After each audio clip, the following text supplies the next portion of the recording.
Yeah, they're a good group. They're easy It is to 6 work o'clock, so I'll call our meeting to order here. We'll open with the Pledge of Allegiance.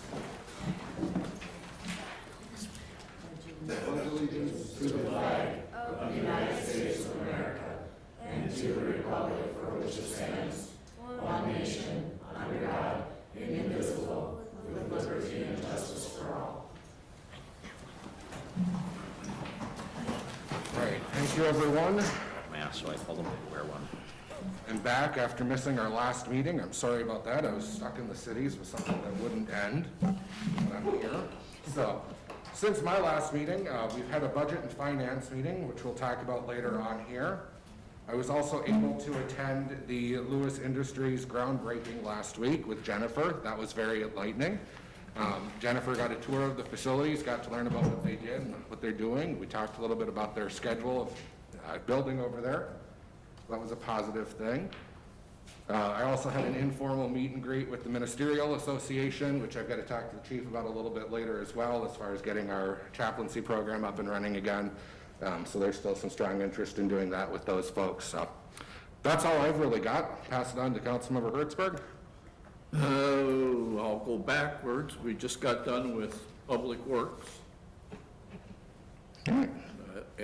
Last week I went to the Fire Department annual meeting, and I was at the same budget and finance meeting you were at. Okay, Councilwoman Brick. We had Park and Tree, and we met at the gazebo park, and we talked about getting an ADA compliant sidewalk in the nature park, and we also discussed the Ampey Park shelter, and there was an update on disc golf in, which park was that? It's regional in The regional? park. Okay. And I helped out with the fire department fundraiser at the liquor store and attended their 9/11 memorial, the stair climbing they do, which was really cool, so Yes, you were there. I was just going to say that we were that there. was. So was Sean.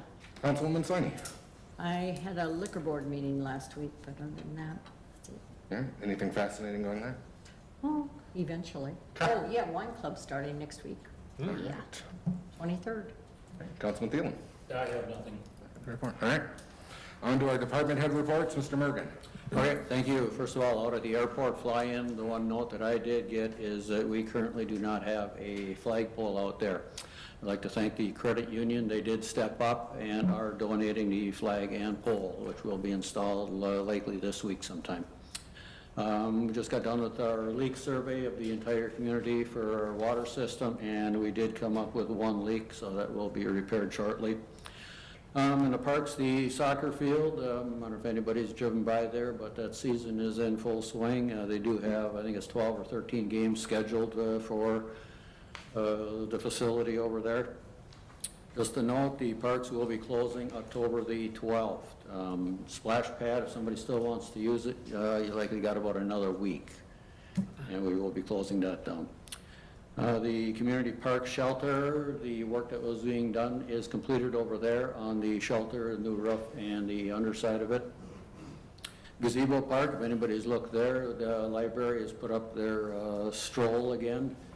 We welcome that, and also the welcome garden has been completed over there. Very noticeable this time of year, the compost site is getting busy. That will be open through mid-November, weather permitting again. The leaf pickup is scheduled for November the 6th. Residents will need to get their items out prior to 7 a.m., and it is compostable bags only. Any questions? Mr. Thielen. How long will the RV dump site be open till? Likely that October 12th in that week. We will be blowing it down, but remember, it is always open if residents still want to use it. It's just that there will not be any water there. Yes. Any other questions for Mr. Mergen? Okay, Mr. Alverfine. I was out last week, but the week before that, I was with Neil at the fire department annual meeting. Also attended the Public Works today, and then before that, the Park and Tree, as well as the Trail Board meeting where we're discussing connecting the two trails. All right. Any questions for Mr. Alverfine? Okay. Then, before we approve our consent agenda, just a note that we have our number of program donation requests. We're going to address those at 6:15. It's in about 10 minutes or so. Otherwise, we have our consent agenda. We'd be looking for a motion to approve. Otherwise, anything that wants to be pulled. Included in there, we have the minutes from the meetings listed, the vouchers on page 2, which total $436,762.54. The number of trainings that are listed on there as well. Is there a motion to approve or anything to be pulled? I will make the motion to approve. Okay, is there a second? I'll second it. We have a motion by Hertzberg, seconded by Sony to approve the consent agenda. Any discussion? Hearing and seeing none, all those in favor indicate by saying aye. Aye. Aye. All opposed? None. That carries. All right, on to new business. We'll start with the Lions Club donation of a bike repair station and trash receptacle. The Lions would like to help us by putting up a bike repair station out by the Veterans Drive bench that was just erected. Ron, anything else we need to know about that? At this time, they would like to proceed with the bike repair station. However, the trash receptacle, looking at the cost of it, it was pushing, the one they were looking at was probably about $650, but the trucking on it was about another $300, so they decided to wait on that at this time. But we will put one of our other trash cans up there. So would we be looking at accepting a donation then of up to $2,200 to cover a bench? Yes. A bike repair station, excuse me? Yes. Okay. All right, any further discussion on that, or is there a motion to accept a donation? I'll make the motion to accept the donation of $2,200 to cover the cost of the bike repair station to be placed next to the bench on Veterans Drive. Okay. Is there a second? I'll second.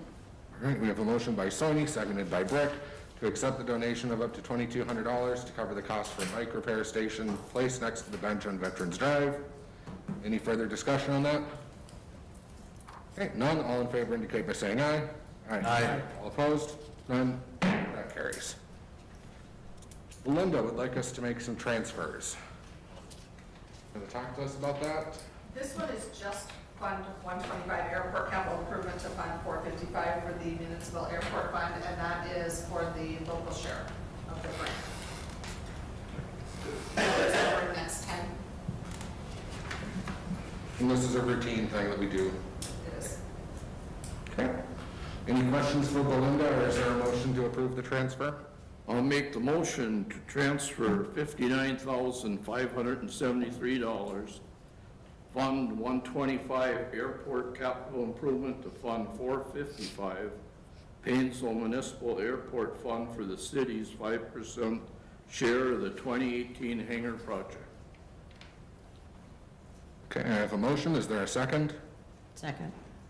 Okay, I have a motion by Hertzberg, seconded by Sony, to transfer $59,573 from Fund 125 Airport Capital Improvement to Fund 455, the Painesville Municipal Airport Fund. Any further discussion on that? None. All in favor indicate by saying aye. Aye. All opposed? None. That carries.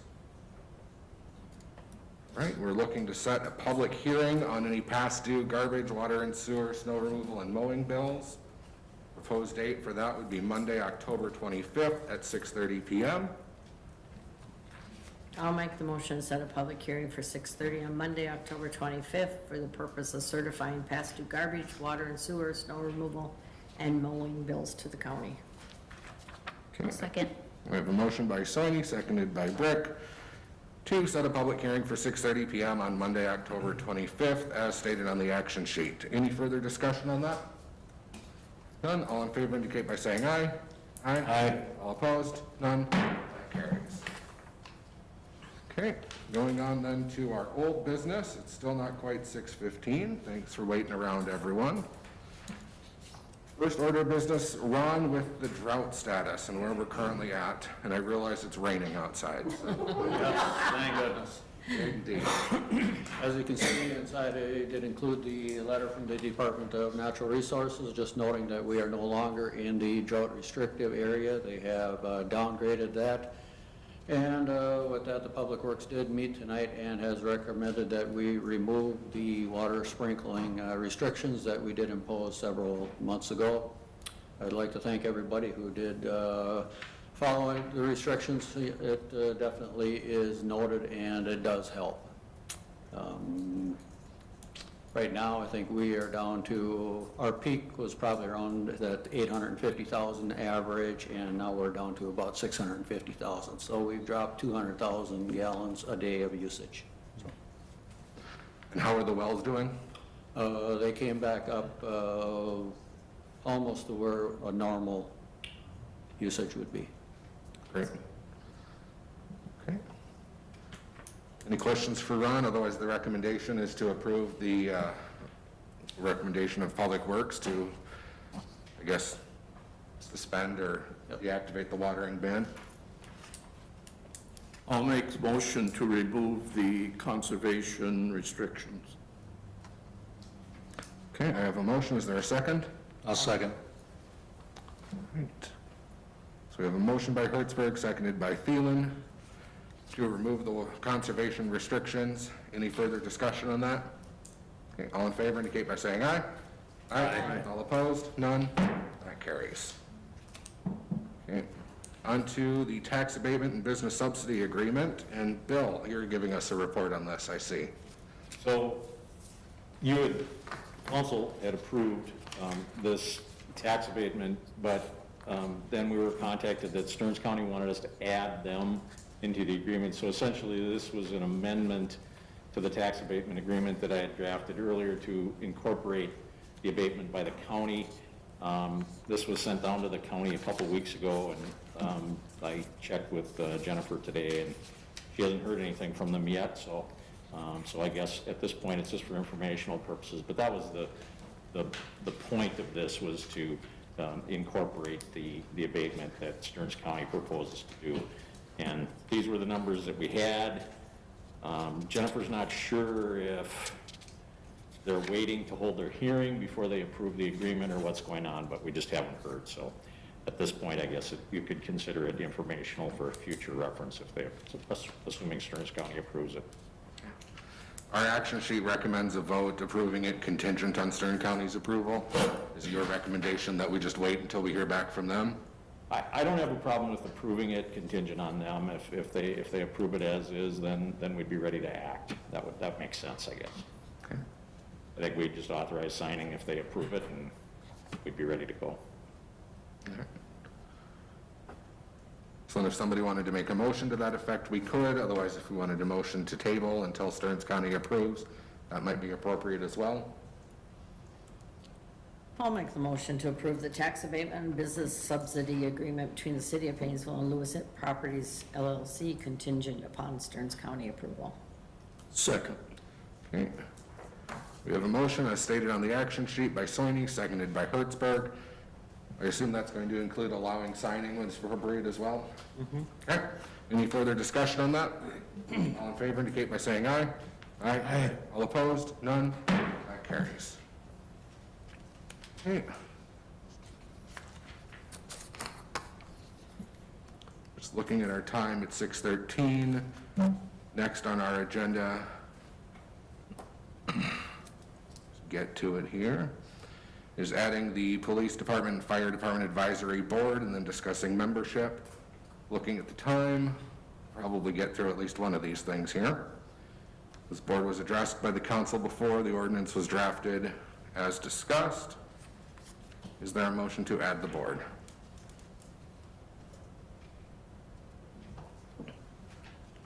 I'll move to add the board. Okay.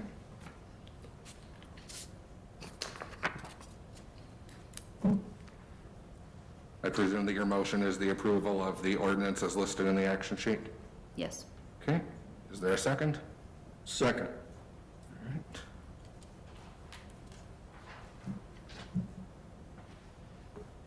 So we have a motion by Brick, seconded by Hertzberg, as on the action sheet, to approve ordinance number 23, third series, adding the Police Department and Fire Department Advisory Board.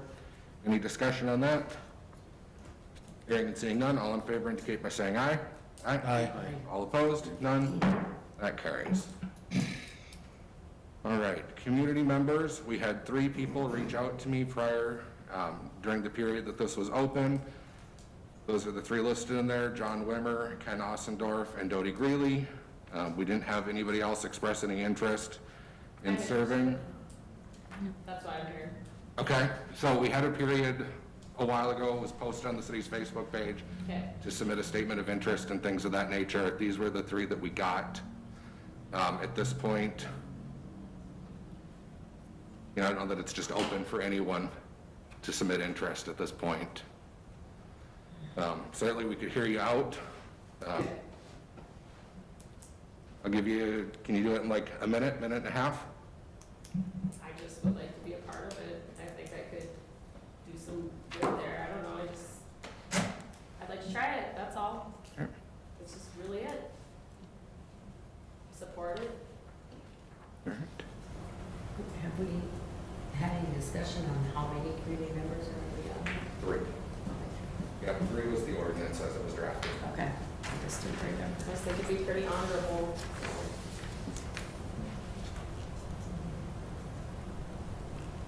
Well, let's do on that one, it's now 6:16, we told everyone here for the donations that we take that. So we'll table that for the moment and go on to old business letter D, the 2022 recreational program requests on page 42. And I'm just going to take them in the order that they are on the action sheet, starting with community ed. So go to the podium. Yes, please. Okay. That way we can all get you on recording. All right, good evening. Do you all have my report that I submitted in your packets? Yes. Okay, all right. So, yeah, a little more of a normal year this summer compared to prior. We do appreciate your support even through the pandemic. Our programming, of course, in 2021 or 20 was greatly impacted, but 2021 came back pretty strong. As you can see in your reports, we had almost 900 participants in our general rec and enrichment programs. Overview, we're requesting is the same amount that probably the last 10 years or more, 6251, the same as that we request from the township. Any questions? Have you seen an increase or decrease in participation with COVID? We had a decrease this year compared to 2019, an increase from 2020, of course, because we were very limited what we could do last summer compared to this summer. So things are still, some people are still a little hesitant, and our programs are coming back real strong now, especially with the PAC opening. We're seeing good momentum, but it's pretty common though, talking to my colleagues across the state, this year was kind of the restrictions ended kind of going into spring when we started our programs, and, some programs had an increase, some had a decrease, so. And some history for those that are newer on the board. I've been here 22 years, and I know the city and the township have supported even before I came, so it's been at least a 25-year partnership. And basically what it does is it allows us, your support in the townships allows us to offer programs for a fraction of what many in the metro and that do baseball for. So most of our programs are like $29 to participate, where in big communities and, you're talking $100 or more. So it's an investment into our students, our children in our town. The district does maintain a majority of all recreational facilities, so as far as all the ball fields and that, so it's all kind of a good partnership we've had over all these years. So, other questions? Anything for Matt? Thank you. Okay, thank you. Next, we have the Historical Society.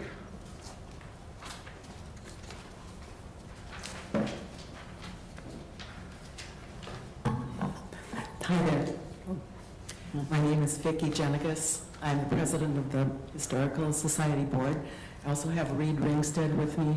He's going to say a few words when I'm done here.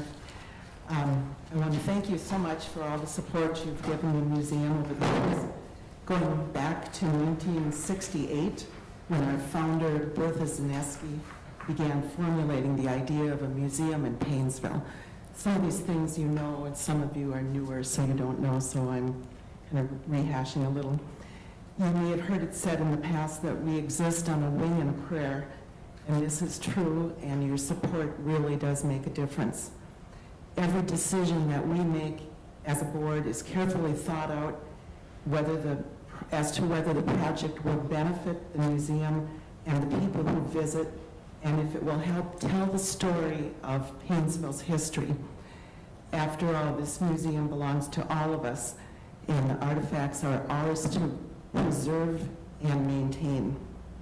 Each year, we hire summer staff. We have to pay utilities and insurance and cover general repairs to the 3 buildings. And we count on memberships, donations from individuals, townships, and organizations, as well as grants and in-kind donations. Our volunteer labor is used more than anyone would realize. The city's support is a big part in helping us to pay the bills. This year, we were fortunate to be given 4 larger gifts for specific projects that have been neglected for too many years. Our funding for these extra projects came from the Lions Club, the Painesville Community Foundation, and 2 anonymous donors. These past 2 years, we haven't been able to hold our fundraiser as we had done 4 years previous. And so these extra funding sources have been vital to keep the museum as a Painesville destination that everyone can be proud of. Again, I thank you for the funding that you've given in the past, and we're looking forward to your support this year as well. And if you haven't been out to the museum, please come out and see us. We are closed for the season now, but we are going to remain open 1 Saturday a month, and that will be the 2nd Saturday, and that will be on Facebook and in the newspaper. So we hope those people who missed it over the summer will come out. And just to keep you in the know, because there's always things going on and we want everybody to know, Reed is going to talk about some of the infrastructure repairs that are going on right now. Yes, Reed? Is that like you? Yes, It is.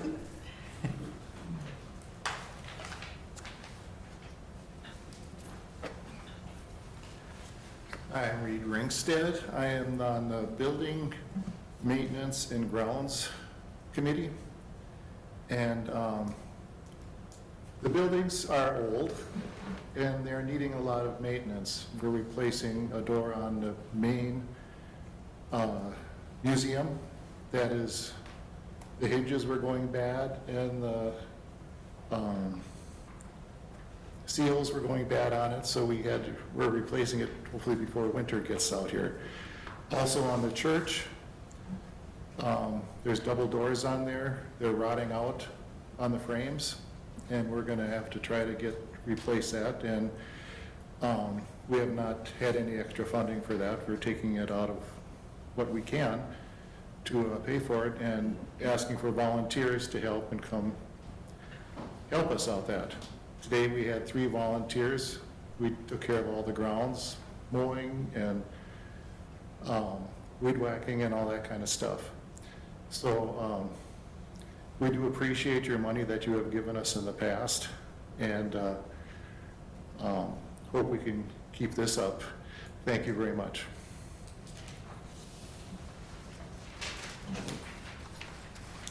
Okay, thank you. thank you. Moving on then, the Painesville Area Center. Sorry, the Green Roof Area Center. Thank you. I'm Inez Jones, and I am the director out at the Green Roof Area Center. The name has, changed numerous times over the years. I think we have the one that we're going to stay with for now. Hopefully it continues to alleviate problems. I'm a little concerned with Community Center's new name, but all we can do is hope people look at our green roof and not at theirs.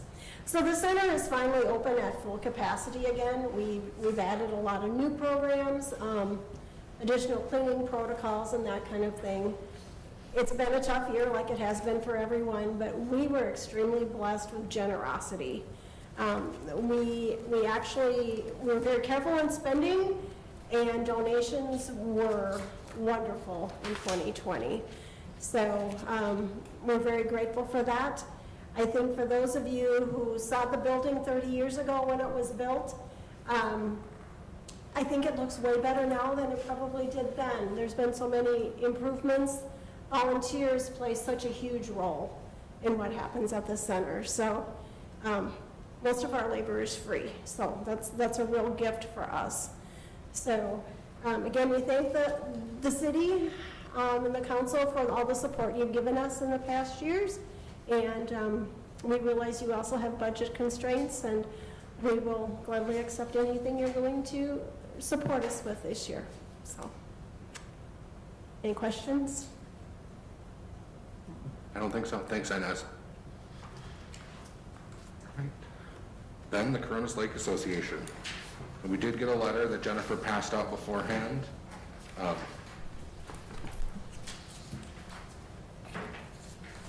All right, good evening. My name is Jen Maher, and I'm part of the Coronas Lake Association. I'm the president for the lake. And I am here today to thank you for the donation for 2021. I am in charge of the fireworks displays, and we actually had a new vendor this year, and as you just even heard here in the meeting, the fireworks went very well. So that's many thanks to you for the contributions that you've given us. So I'm here today to do the same thing. I'm asking for the same amount as last year. I'm asking for $1,500 to continue to contribute towards the fireworks for Coronas.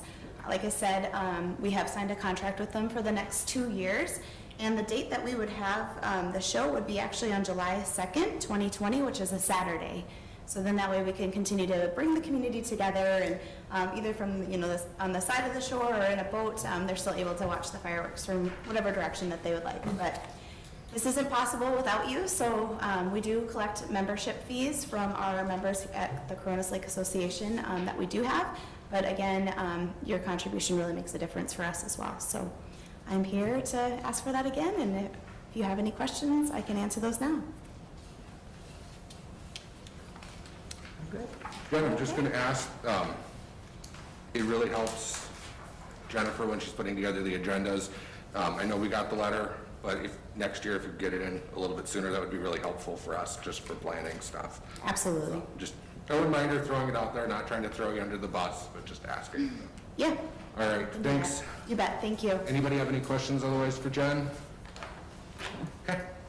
All right. Thank you. All right, so these donations are informational at this time. We do have our budget later on in the agenda to discuss, but otherwise these are for informational at this period. So we'll get in touch with everyone. Thank you. Great. Thank you. Thank you. All right. Okay, going back then to the board membership. We don't have anybody listed in the action sheet. In the agenda, we had the 3 interested parties. We did check, the social media post did give a deadline of August 13th for the statements of interest. I don't know if anybody wants to make a motion as far as membership is concerned for community members at this point.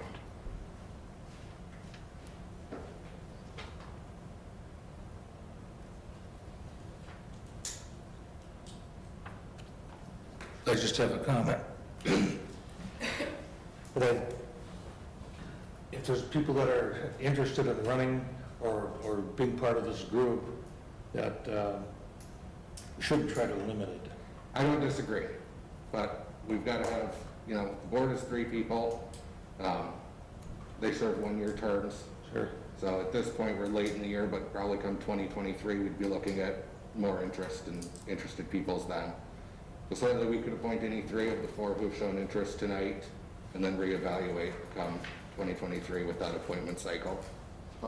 I guess my suggestion would be not limiting the folks who are going to be appointed now to 2.5 months and then do it again in January. Yeah, okay. And I assume that this board is going to need help, and so I think that if people are interested, but they didn't manage to get the before the deadline, or they weren't aware that, they could get in touch with some of the people, and then when there's assistance needed, and that way too, they can kind of just get their feet wet and see what it's like and what's needed, and then if they like it and the terms are up, they could decide to run then. Yep. Does So I think as far as a lot of these, pretty much any of the boards, there's always volunteers and needed and assistance needed, so. I have a question. None of these people are on the current committee, correct? Not on the Public Safety Committee. John Wimmer's on the On the Park Park Board. and Tree. Right, Yeah. but none of the people on the current committee were interested in the new committee. Right. That, I don't know that anybody was contacted. I didn't reach out to any of them. Which is kind of sad in a way, but Well, that committee's not We feel- going anywhere. good that we have more people interested than the positions available, because most of the times our committees, the mayor has to do arm twisting to get people to serve. So I want to commend you for coming and volunteering. I'd love to be a part of it. Could you elaborate more on why? We have letters from 3 people here. I'm kind of on the spot with this too, so I would love to submit a letter, be more formal about it too, I guess. I just kind of caught wind of it and just think it would be, it's kind of a calling. I feel like I could help with it, make changes, be supportive. I was born and raised here too, so it's like, I just think I'd like to be a part of something like this and put my efforts into something that I feel I could support and just be there and Well, get into it more, so. let's do this maybe. Let's put it back up for interested statements. We'll keep the 3 that we've got. Submit a statement of interest by the end of the month. And we'll put a full appointment slate on the next agenda. And that, if we have more people interested than capacity, that'll fall on me as looking through the statements of interest and making appointment selections and recommendations like we would with any other committee. And I appreciate we'll do it that. that way. Yep. Sure. So, Thank we you. can repost it. You know, I don't know when our first meeting in October is, but as long as there's enough time before the cutoff. The 11th? Okay, so if we do statements of interest due by the end of the month, then they'll all get sent to me, and Jennifer, I'll get you a list of recommended appointments by the agenda cutoff. Does that work? Okay. Perfect. All right, I don't think we need a motion on that then, so Chelsea, thanks for your interest. Thank you. And I appreciate that. Yep. And then those things we'll just table off for right now. Talked about the program requests. Going on then to the proposed budget and preliminary tax levy. Again, this also had an update. It's on the back of our updated agenda, where Belinda came through and noted some effects on property owners in the city. The amount that the Budget and Finance Committee is proposing that we levy is $999,054, which is an increase. It's an increase from the last time the proposed budget came before the full council. I think I'm speaking for the Budget and Finance Committee, Neil, when I say that we decided that we've cut as much fat from this budget as we can. This is what it costs to run the city, and we need to levy for what it costs to run the city at this point. We looked through at what we can get rid of. There's nothing else there. We don't have dramatic transfers going into capital improvement funds. We're not spending on anything superfluous. I think the biggest thing that might stand out would be the $50,000 a year transfer into the road project. But the reason that that's there is to make sure that we're appropriately budgeting for future road construction and maintenance in the city. Gene threw out the idea at our last council meeting of limiting the transfer into EDAP. We talked about that at some length and just decided we shouldn't be pulling from reserves anymore. This is what it costs to run the city, and this is what we need to do. Nobody likes a tax increase, but as Belinda shows on here, for a $150,000 house in the city of Painesville, you're looking at $5.48 a month, approximately. If you go up to $250,000, you're looking at $6 or $10 to $12 a month by my rough math. we're not talking huge numbers. This is a levy that gets put out on all of the tax base in the city, which includes some industrial park, where they're, because of expiring or canceled TIFs and things of that nature, they will be picking up more of that than they have in years past. At least I believe that that's right with the TIF that we just dissolved. They're going to be paying a little bit more, at least in the short term. I'm seeing heads nodding, which means I'm not entirely crazy. That's always helpful. So we get it. We'd like to be lower, but when there's nothing left to cut, this is what we need to levy at this point. So our recommendation is the $994 and $54. We don't want to take out we've done transfers out of our reserves for past 3 years, and we can't continue, and we lose our credit rating. It just, we have to accept what it is. And I guess my concern when Mr. Jacobson puts it in the press, if we can go with the $143,054 and a breakdown of $150,000 home, a $200,000 home, $250,000, kind of what the cost would be to put it in real dollars.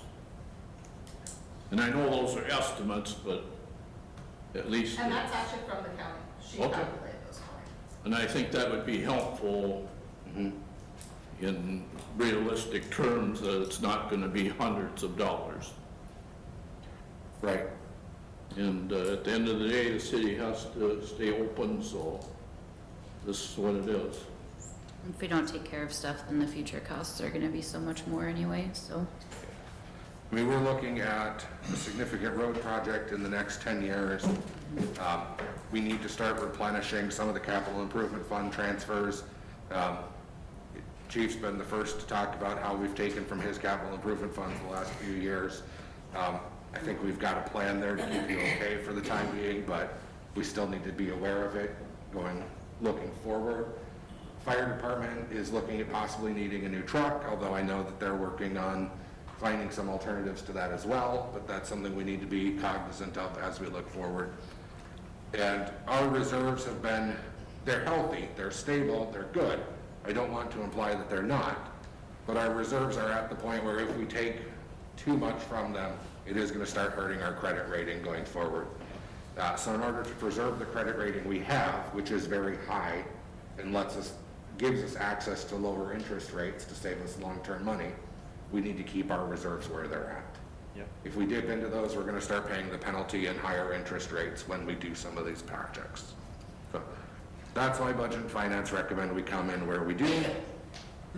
Just as a reminder on this, the resolution and the certification at this point, this is the high end.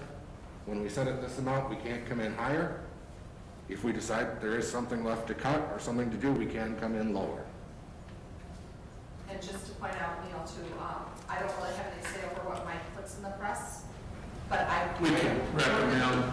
more than happy to call him tomorrow and just ask him, if he wants a copy of the sample of the effect, and That's a good idea, yeah. I'd be willing to do that. I'd like to recommend it.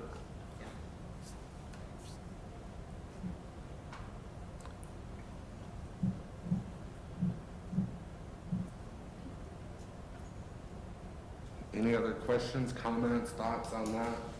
I have a thought on it. Yeah.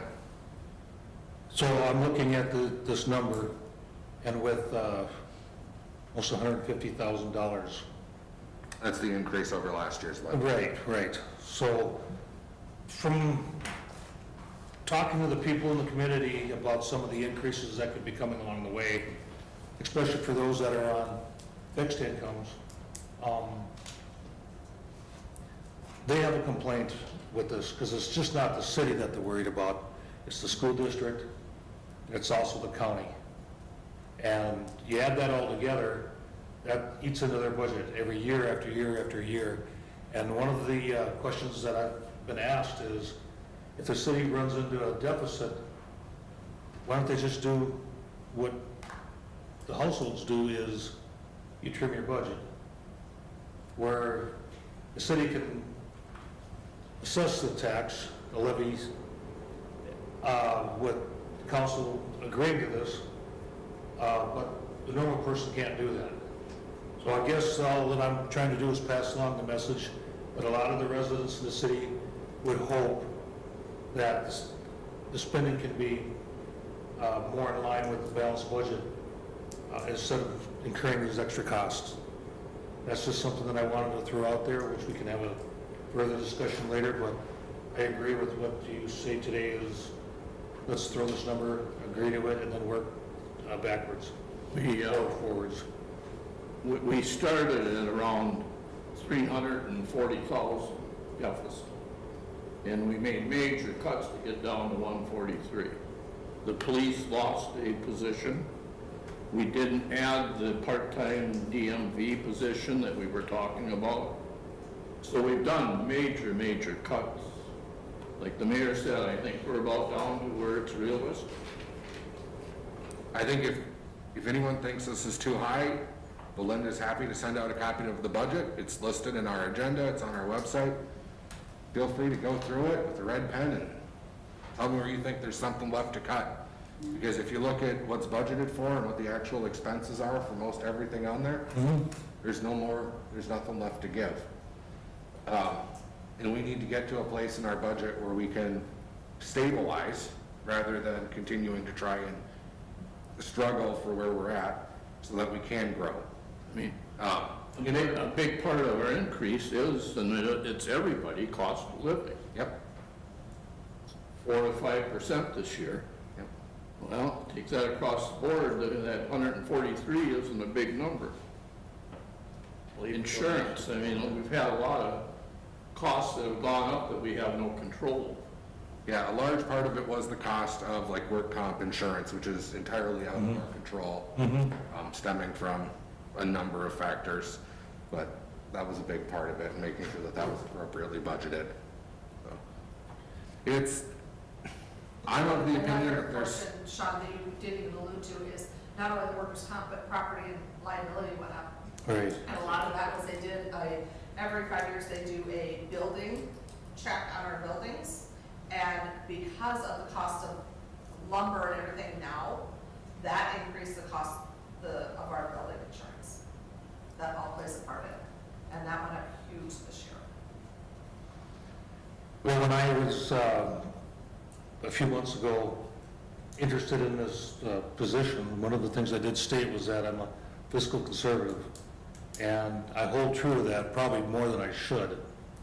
But that's just the way it is, and that's why I speak up with this. And not that we have to do any action today, but that's where my position is gonna lie.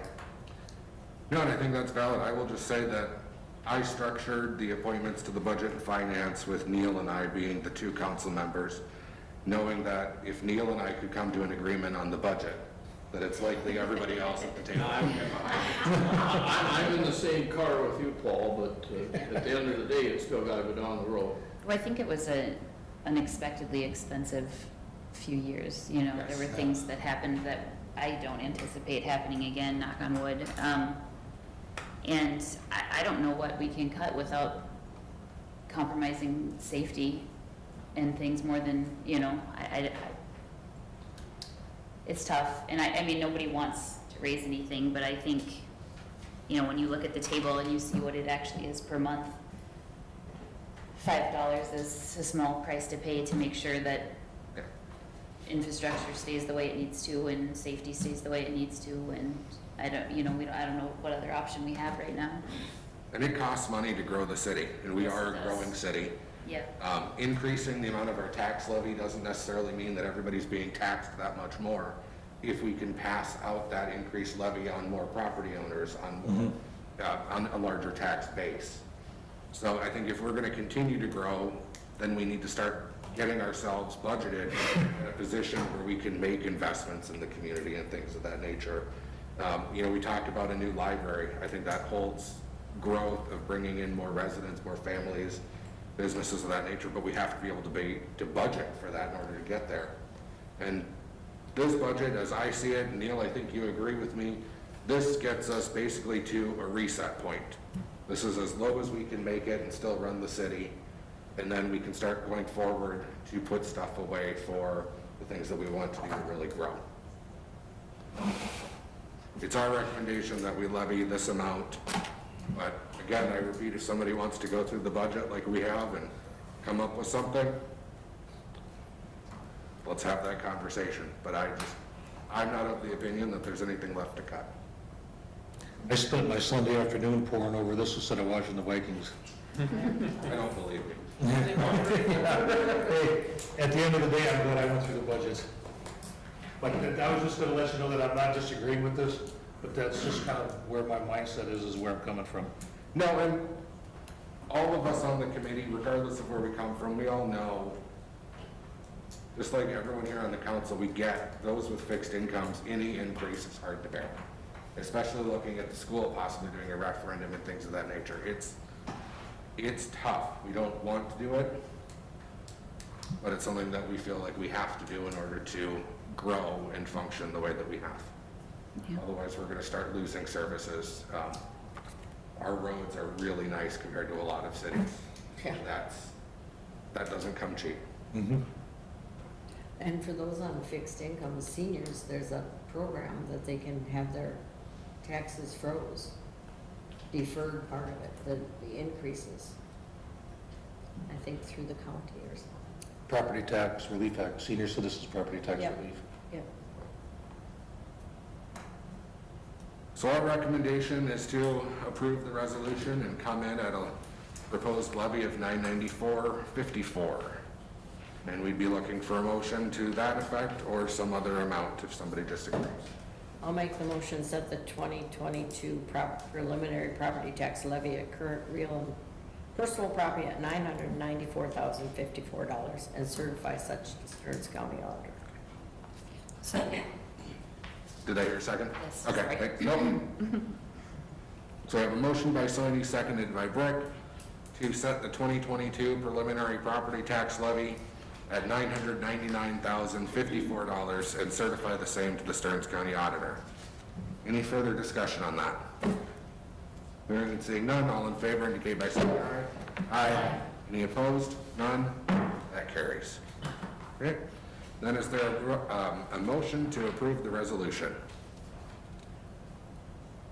I'll do a motion to approve Resolution 2021-18, adopting proposed 2022 tax levy collectible in 2022. I have a motion. Is there a second? Second. Second. Okay, a motion by Hertzberg, seconded by Sony, to approve Resolution 2021-18, adopting proposed 2022 tax levy collectible in 2022. Any further discussion on that? Hearing none, all in favor indicate by saying aye. Aye. All opposed? None? Carries. Okay.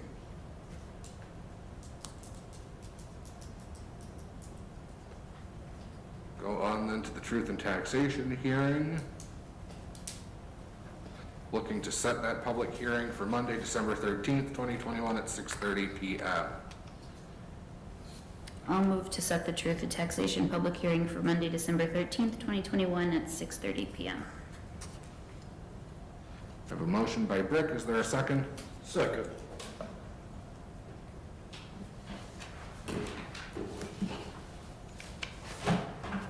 Motion by Brick, seconded by Hertzberg, to set the Truth and Taxation public hearing for Monday, December 13th, 2021 at 6:30 p.m.